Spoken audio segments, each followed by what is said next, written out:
শহর থেকে অনেক দূরে ধলেশ্বরী নদীর পাড়ে ছোট্ট একটি গ্রাম, পদ্মপুকুর। সেই গ্রামের শেষ মাথায় একটা পুরনো বটগাছ আছে, যেটাকে গ্রামের মানুষজন বড্ড ভয় পায়। দিনের বেলাতেও ওখান দিয়ে কেউ একা হাঁটে না। গল্পের নায়ক রতন। রতন সাহসী ছেলে, ভূতে তার বিশ্বাস নেই। একদিন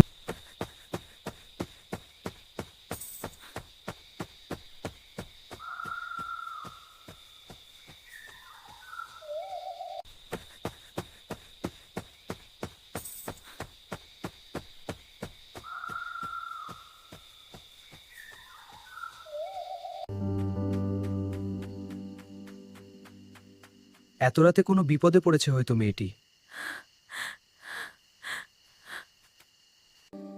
কে কে ওখানে কাঁদছেন?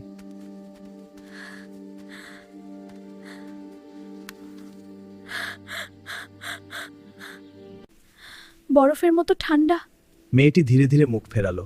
টর্চের আলোয় রতন যা দেখল, তাতে তার কলিজা শুকিয়ে গেল। কে ওখানে? না না, ভাগা যাবে।